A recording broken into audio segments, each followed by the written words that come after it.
Welcome back to Investing Talk Podcast. Today we're looking at TMC. As usual, before we start, subscribe, like, and comment to this video to support the show. Because today we are unpacking a scenario that honestly sounds like a pitch for a science fiction movie. Yeah, it really does. But it's happening right now in the real world with hundreds of millions of dollars on the line. We're going to dig into the fascinating and incredibly high-stakes world of TMC, the metals company. This is a pre-revenue, deep-sea mining exploration company. So we're going to look at their raw financials, the rather wild market sentiment surrounding the stock right now, and the massive geopolitical forces that make this subject matter so timely and critical for you to understand.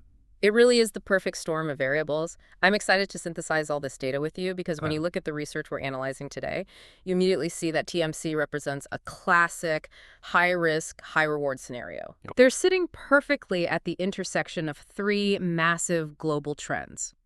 On one side, you have the booming, insatiable demand for electric vehicle batteries. On another side, you have rapidly rising geopolitical tensions over global supply chains. Oh yeah, which we'll definitely get into. Exactly. And on the third side, you have the completely untouched regulatory frontier of the deep sea. It's a frontier that governments and corporations are desperately racing to figure out, and TMC is positioned right in the center of that chaos. Okay, let's unpack this and start right with the fundamental reality of the numbers game. Because before we talk about deep-sea exploration, we have to lay out the financial baseline. TMC, the metals company, currently has zero reported revenue. Literally zero. Literally zero. And that's simply because they have no commercial production yet. They're an exploration company attempting to do something entirely unprecedented, which means the entire conversation right now revolves around their cash burn and their ability to survive until that theoretical payday finally arrives. That is the defining characteristic of this phase for them. When a company is pre-revenue, the market isn't looking at profit margins. It's looking intensely at how fast the company is spending its capital. We have to contextualize that cash burn to understand their health. Right. If we look at their Q3 2025 numbers, they reported a net loss of approximately $184.5 million. That breaks down to an earnings per share of negative 46 cents. Now, a massive chunk of that loss was driven by highly elevated selling, general, and administrative expenses, with SG&A coming in at about $45.7 million for just that quarter. I mean, that is a staggering amount of money to burn in just 3 months for a company that doesn't even have a product on the market yet. What exactly are they spending nearly $46 million on in administrative costs?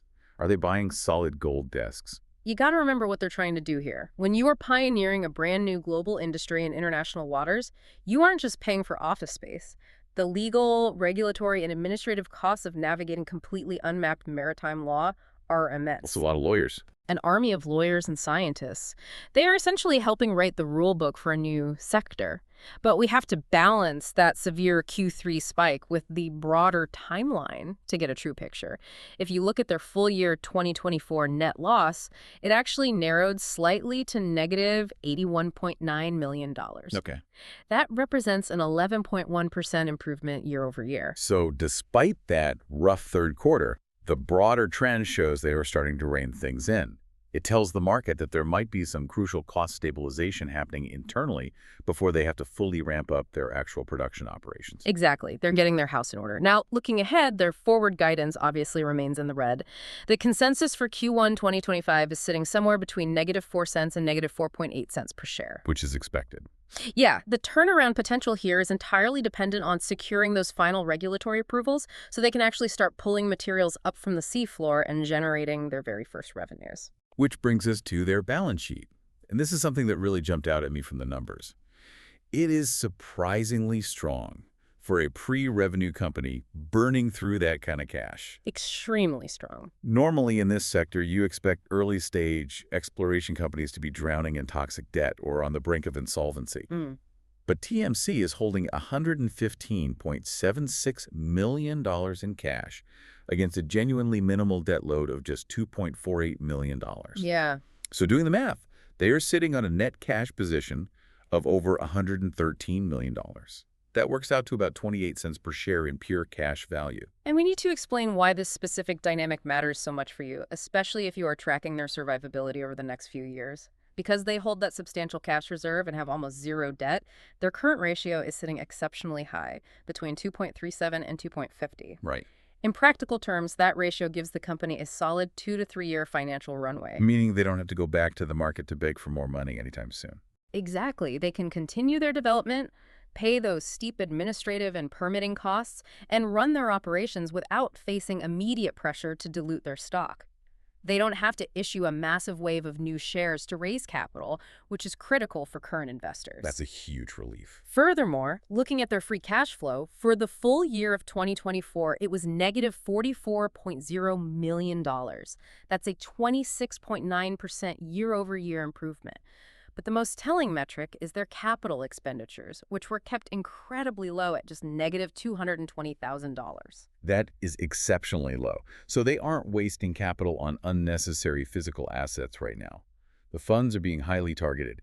They are primarily being reinvested directly into their core mission, advancing their specific nodule collection technologies and funding the experts needed to navigate the complex international permitting process. That laser focus is exactly what gives them that multi-year runway. They are highly disciplined with the cash they do have. Well, here's where it gets really interesting. Because we've been talking about raw numbers and balance sheets, but we need to pivot to the technicals and look at what TMC is actually trying to mine. We are talking about the operational side, the literal treasures of the deep. Yeah, this is the sci-fi part. Their specific target is polymetallic nodules. These are located in a vast stretch of the Pacific Ocean, known as the Clarion-Clipperton Zone, or the CCZ.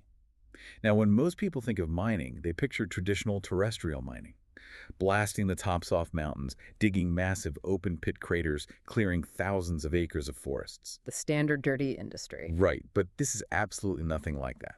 These polymetallic nodules are essentially just loose rocks sitting right on top of the seafloor. Imagine you are walking through a massive potato field, but instead of dirt, it's the pitch-black bottom of the ocean. Instead of potatoes, you have millions of dense black metallic rocks just resting gently on the sediment. The ocean potato analogy is perfect, and these specific rocks are incredibly rich in 4 vital metals that the modern world desperately needs right now: nickel, cobalt, copper, and manganese.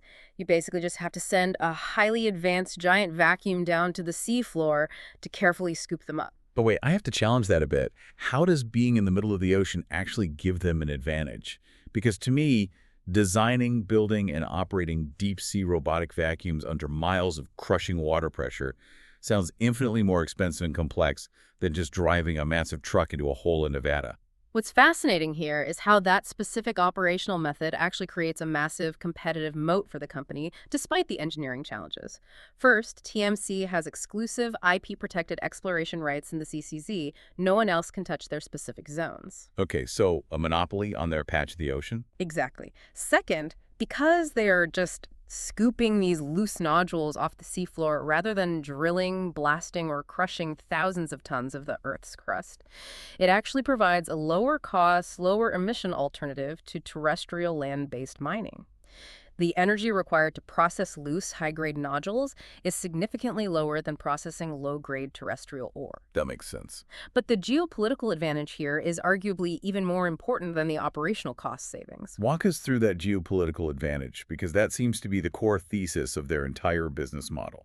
Terrestrial miners right now are facing massive, sometimes insurmountable hurdles. They face intense environmental pushback over deforestation, severe water contamination, and massive carbon emissions. Getting a new land-based mine approved today can take over a decade of fighting local zoning and environmental groups. It's a nightmare for them. It is. Furthermore, the global supply chain for these critical and rare earth metals is heavily dominated by China, which has become increasingly restrictive with its export policies to maintain leverage. Because TMC's supply is completely independent of terrestrial borders and sits out in international waters under specialized exploration rights, it shields them from those localized land-based environmental hurdles. More importantly, it bypasses China's restrictive policies entirely. They are uniquely positioned to become a dominant, independent, and secure supplier for the incredibly hungry EV battery sector and Western defense sectors. Which perfectly transitions us into the market action, the retail sentiment, and the sheer speculation that surrounds a story with this kind of scale.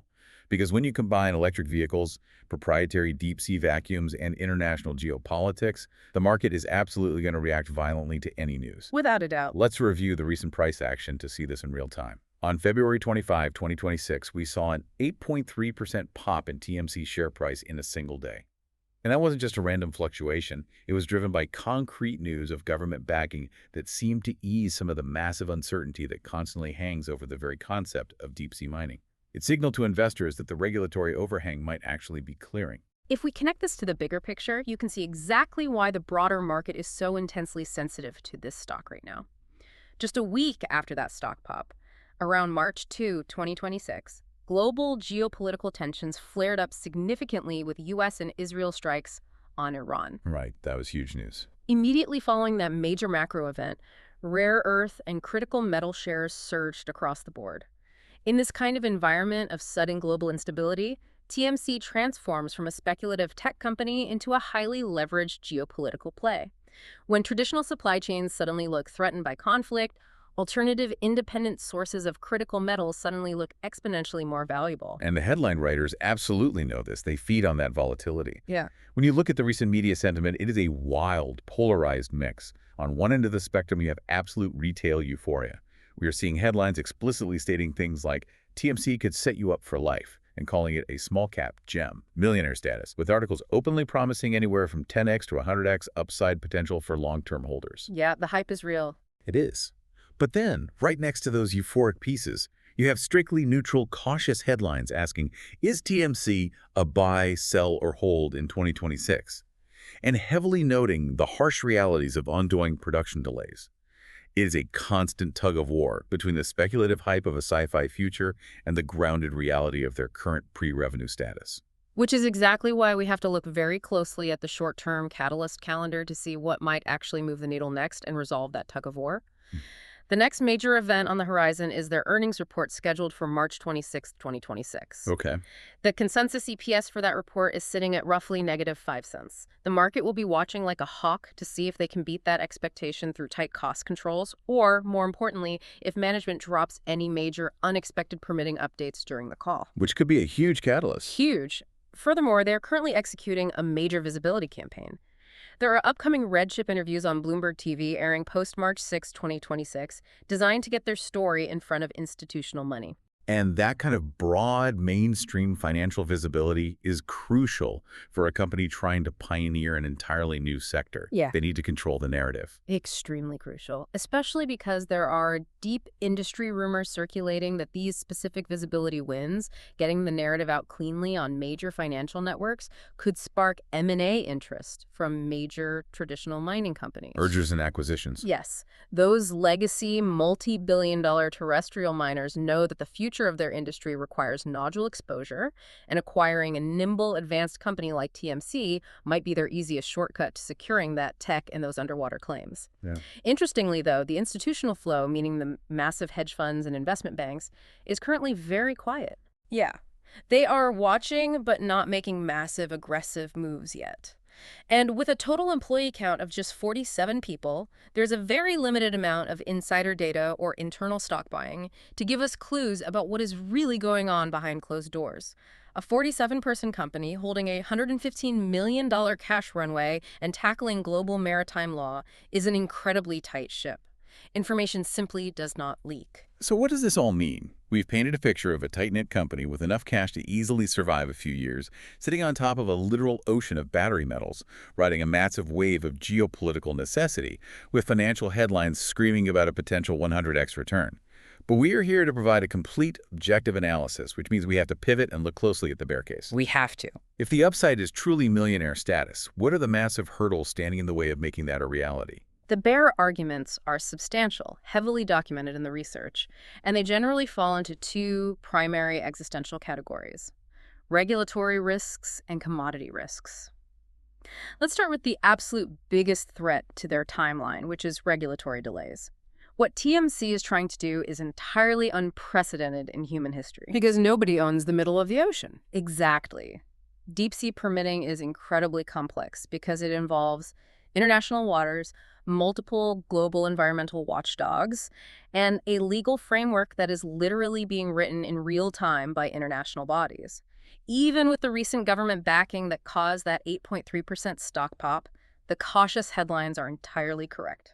Commercial, large-scale production is still years away. It's not happening tomorrow. No. Yeah. And if the regulatory bodies drag their feet or if new international roadblocks emerge, that comfortable 2 to 3 year cash runway could completely vanish before a single commercial transport ship ever sets sail. And what about the physical metals themselves? They aren't magically immune to global market forces just because they are vacuumed up from the bottom of the ocean. That is the second massive risk, macro commodity prices. Despite the impressive $115 million cash runway, TMC's entire future is highly vulnerable to macro metal price dips. The underlying financial model of building, deploying, and maintaining these massive deep-sea collection systems is entirely predicated on nickel and cobalt remaining highly valuable on the world stage. Right. If the terrestrial prices of nickel and cobalt crash, perhaps due to massive new land-based discoveries in friendly nations, or a sudden temporary slowdown in global EV manufacturing, the core economics of deep-sea mining become much, much harder to justify. So the margins would just vanish. Yes. If those specific metals aren't worth top dollar when they finally reach the surface, suddenly that $184.5 million Q3 loss burn rate looks absolutely fatal because the eventual payoff wouldn't even cover the immense specialized cost of extracting it. It is a high-wire race against time, against international regulations, and against global commodity markets all at once. If any one of those pillars falls, the thesis breaks. Which brings us to the final verdict from the data we've analyzed today.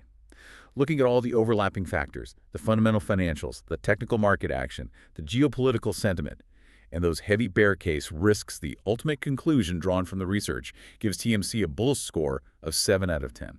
A 7 out of 10 reflects that the potential reward slightly outweighs the inherent risks, provided that the long-term timeline aligns and commodity prices hold steady. Right. And the elevator pitch for you to take away today is that TMC, the metals company, is strictly a multi-year hold. We are targeting 2027 and beyond, which is when commercial mining might realistically begin at scale. It is a high-upside play that is uniquely positioned against all the terrestrial ESG hurdles we see severely limiting land miners today.